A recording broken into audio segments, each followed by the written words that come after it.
Okay, so it's a pleasure to welcome onto the show today Angie from the Magic Numbers. How are you? I'm very well. Thank you for having me. We've just been having a brief discussion then, haven't we, about life on the road. I thought you were coming to the end of the tour and it was Norwich tomorrow, but you've informed me that there's a couple more shows to go. There is a couple more. There's always more. I mean, I'm going to be at home for a few days from Sunday, so that will be all right. But yeah, Norwich tomorrow, then Tunbridge Wells, and then we're off to do a little kind of friend kind of vibe thing, and then back to London on Saturday. Well, we were going to be catching up with Romeo from the band, your brother, but he's actually on stage as we speak at the moment. We can hear him doing it. Is that a sound check, or is he doing double duty tonight? He's with the support act? Yeah, he's been double duty every night. So basically he's been working with Ren Harvey for the last few years, and she's supporting tonight, and he's roped in Michelle to do bass as well. So yeah, so it's like half of us are on stage with the support. I was going to say that's great, like for the fans, isn't it? Because they're obviously coming to see you. Normally you have to wait, with huge anticipation for your favourite act to come on, but you've got half of them on there, haven't you, already? I think some of them do get a little confused. They're like, huh? But no, it's cool. They sound great together, so it's good. So how has the tour gone so far then? Because it's been a long one, looking at the dates. It has been, yeah. It's been great. It's been really good. Just came back from Ireland yesterday, which was great. Yeah. It's been quite a varied show, but all the shows have been quite intimate, so it's just been nice to meet a lot of people. Is this a venue that you played before, the Arts Club? We have played here before. I think we've played here maybe 3 or 4 times. It's great. Always love it around here. It's a great area as well. Well, this is actually, I've lived in the city for a long, long time. It's the first time I've actually even been in this venue, yeah. And it was only something that, I think it was a couple of weeks ago, and I noticed that the Gaz Coombs from Supergrass was playing, and I didn't even know the venue existed. I'm a Londoner and I knew about this place. What's wrong with you? What else can I discover in this great city of mine?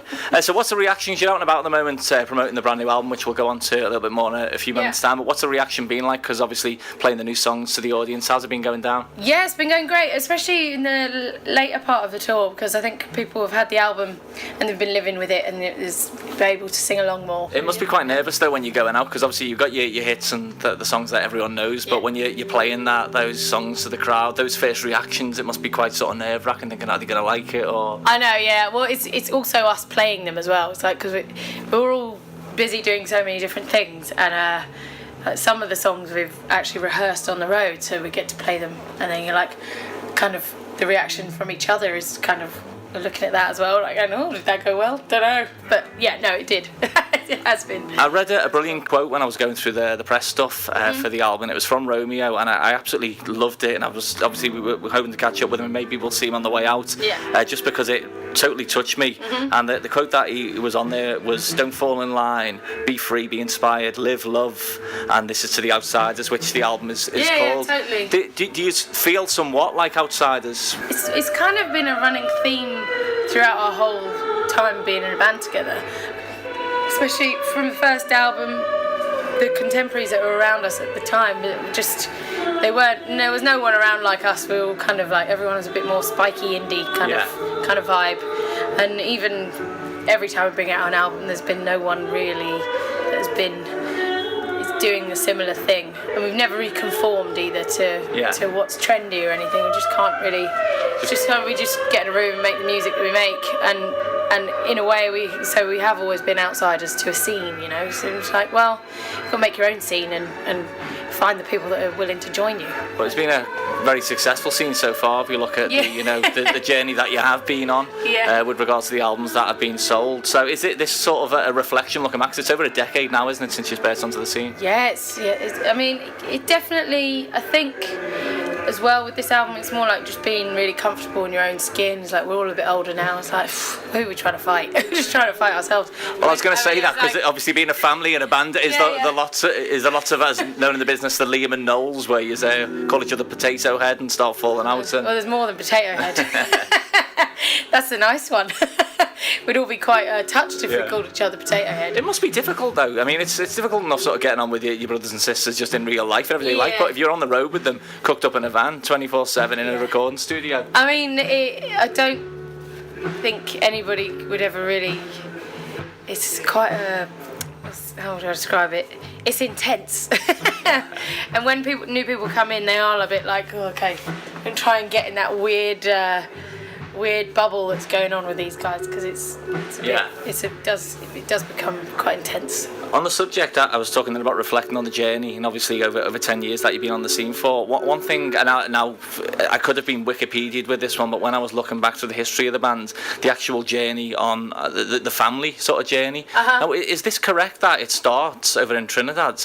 Yeah, so Romeo and Michelle were born in Trinidad, and then they moved to New York, and then they moved to Hanwell, which is in West London, which is not glamorous in any way, shape or form. So they'd come from all these lovely places and then they landed in Hanwell. Yeah, but when I read that, I was thinking, no, surely that. I was going on various other websites thinking, is this one of them where Wikipedia's being edited? But what a journey that is! I know, yeah. I mean, you can't write that stuff. Obviously the influences and the inspirations and the things along the way that you pick up is. Yeah, definitely. I think that's the great thing about our band. We love all music, and we're not trying to fit into any kind of genre. Say, all influences come into the songs, and that's what we'll always carry on doing. But I think that does have to do with the travels. Yeah. Well, who were the influences growing up? Obviously, there's going to be a mixture in the band with all the various characters and stuff. But what about yourself? Who is the influence for you? Well, who shaped your musical scene? I'd say collectively, from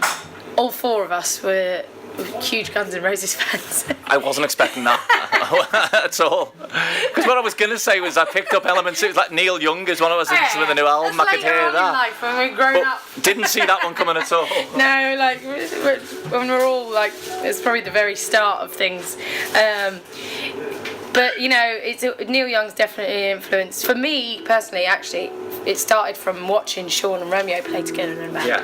When I seen it, because I'm quite a lot younger than Sean, and me and Michelle, we both used to go to the gigs, and then we grew up, and then we joined the band. But that was the initial influence, going, wow, that's my brother doing that. I really want to do that, and kind of carried on from there, really. Has there ever been a thought at one of the gigs maybe to rock the skirt and dye the hair ginger and have the bandana and go full-blown Axl? We did go to see Guns N' Roses in New York, and we were walking around the back of the venue afterwards, where I think people were expecting Axl to come out, and actually they came running up to Sean and they said, how did you get your cornrows out so quickly? We were like, well, okay, there you go. Well, that's a story for another day. Yeah. Okay, so the album is out now. It's called The Outsiders. I listened to it on Sunday, absolutely loved it. Oh, and it's one of them, and I obviously looking at the video as well, I thought, I'm going to suggest, what a great thing for the video would be. It was the Riding Against the Wind one. Yeah. And I'm thinking, because it's a great driving song, isn't it? Yeah. And then you'd have beat me to it when I looked at the video on there. Well, the whole song, I think Romeo's idea was, when he wrote that song, was based around these characters. So the idea would be definitely a female biker group. So yeah, it was already set in stone. Oh, great. It's like a brilliant driving album for me. Oh, great, cool. But obviously the new single as well, which is called The Sweet Divide. Absolutely fantastic. So you must be made up with the reaction, as you said, that you're getting so far. Great. Yeah, Sweet Divide was the first thing that we put out of it, and then like Ride Against the Wind was like the main single. But it's good. It's kind of funny, with Spotify and everything. People kind of, singles don't really exist anymore. Yeah. You can give people a taster, but once the album's out, people choose their own singles off it, really. The tour's coming to an end now. There's been a lot of solo stuff within the band as well. What's the plans after that? Is it just going to be a well-earned rest, or are you shooting off on various other projects? Well, I think we've got a lot of touring ahead of us for the next year and a half, I'd say, because the album's been released in loads of different places over the world, so we've got to get out there too, and then maybe a rest, and then lots of other things. And then we go again. Okay, well, Ange, thanks for stepping in, because I know we were going to be catching up with Romeo. But I'm looking forward to the gig tonight. Nice. Hope we'll have a great time in Liverpool, and hopefully next time when you're back in town we'll catch up again. Yeah, cool, man. Thanks a lot. Cheers. Thank you.